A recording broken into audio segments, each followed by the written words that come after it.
Hello everyone, this is Jyoti Sharan, and in today's video we'll be discussing about how to get the fully funded masters in USA.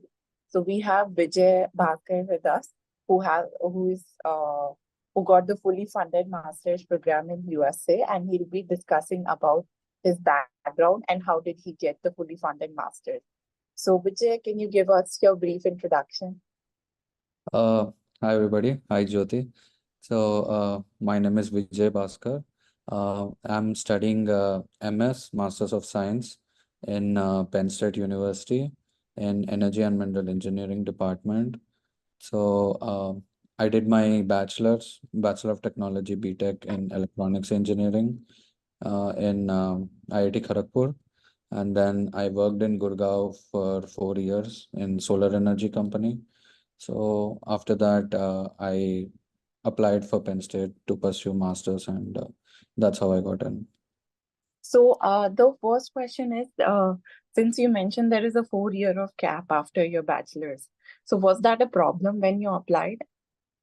No, I think in my case it was actually a strength because I did my bachelor's in electronics and EC department, and then after that I got this opportunity to show work experience in my CV, as well as show that because I was applying for masters here, I think it's better in my experience that if you have some work experience, you also get to show that you worked in a corporate setting, you have some experience in let's say software job or mechanical or any core engineering or whatever job you have.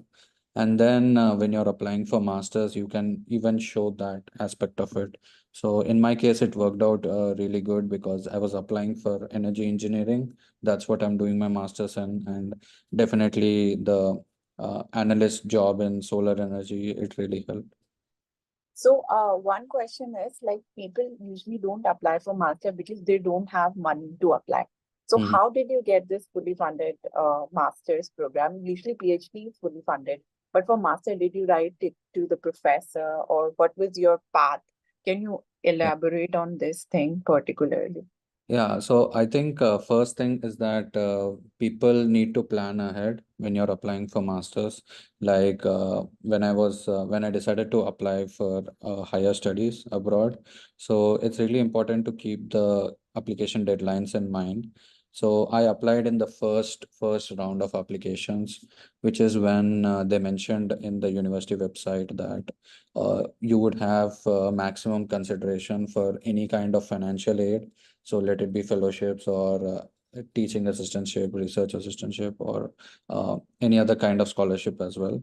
So the earlier you apply, and the more better your application is in terms of how your SOP is, how your letters of recommendation are, it'll really help. So my first advice is that try to get everything sorted as quickly as possible, and then try to aim for the first round of application deadlines, because that is where the admissions committee would be more receptive as well. And that's how I applied as well. And then of course I didn't personally contact any professors per se, but then because I applied early, once I got the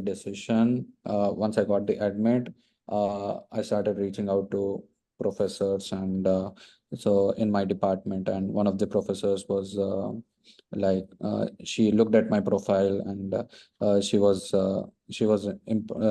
willing to give the assistantship to me. So that's So you how. are saying like after you got the master's admit, then you started writing to the professor.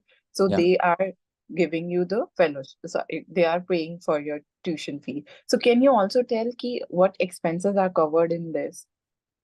So it varies by the university. So each university has a different policy. So my university, Pennsylvania State University, so it has a really good assistantship policy. So anyone who's on teaching assistantship or research assistantship, so they get their tuition fees covered up to 12 credits per semester. So that's like 4 courses every semester.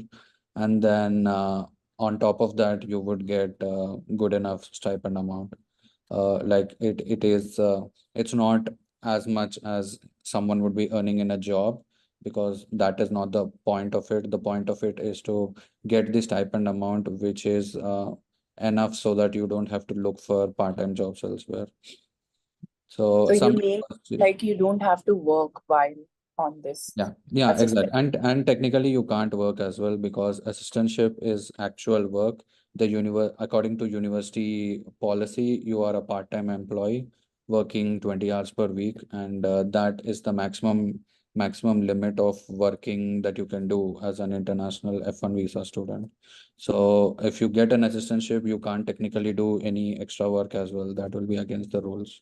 So But like assistantship is more than enough for a person to yeah, sustain their education, and they don't have to ask any kind of money from home. They yeah, can that is also that. save something. Yes, that is the idea. So each university, depending on where they are, like California universities may pay a little more compared to like Michigan University or something, because it depends on the that particular location and how much standard of living is. Hmm. But generally, like universities here, they can, especially state universities. That is another thing I would advise, because state universities are federally funded universities. So they have relatively more opportunities for assistantships. So it would be a good thing to look at those programs. So you have an excellent profile, like you're from IIT Kharagpur, but do you know some people who are not from that fancy colleges and still got the fully funded masters? PhD is fully funded, that everybody know. Yeah.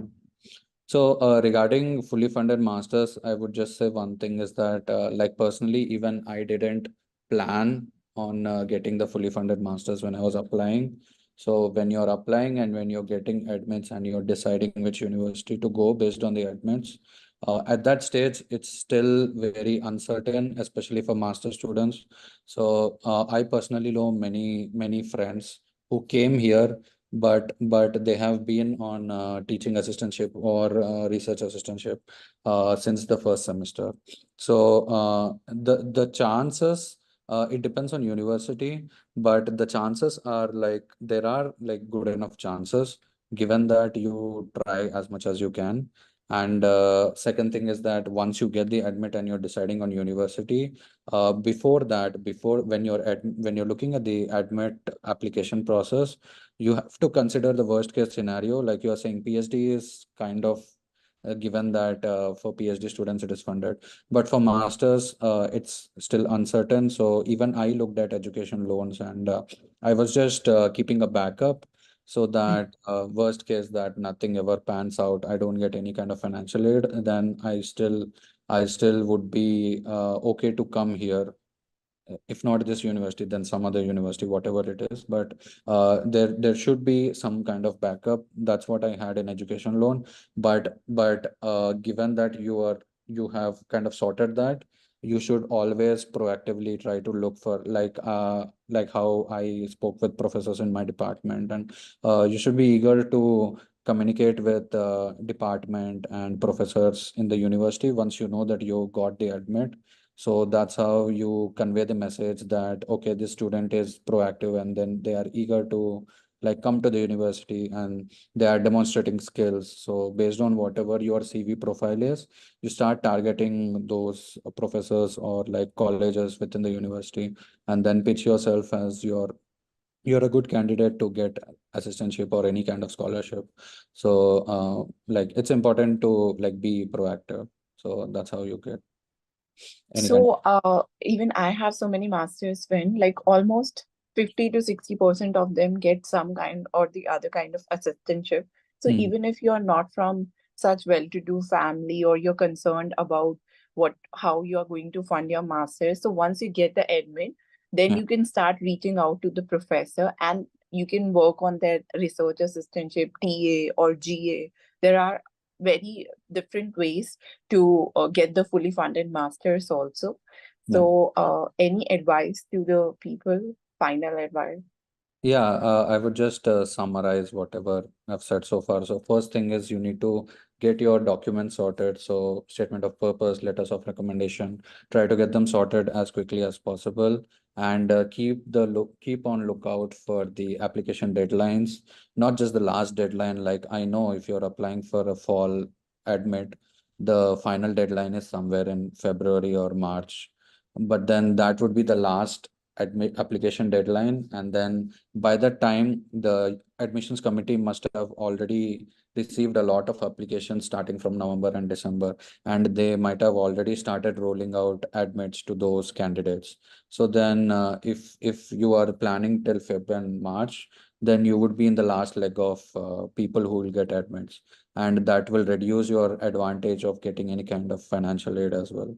So I would say timing is key. So if you can apply early, then you would have better chance of first receiving the admit, and second communicating with the department and start communicating with professors, and show them that okay, I applied early, I got the admit early, and now I'm eager to like explore the university and contribute in any way I can. And that's what professors like to see as well, taking initiative. So once you get that and you start discussing with professors and departments, and yeah, if you're lucky and there is a good enough chance, given that you communicate properly and pitch yourself.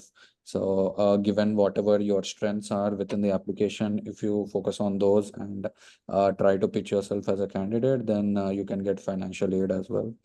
So I would say like focus on timing and then communication. Yeah. Okay, thank you, Vijay, for your valuable time. And for more such information, keep watching YourPedia. Thank you, everyone. Yeah. Thank you.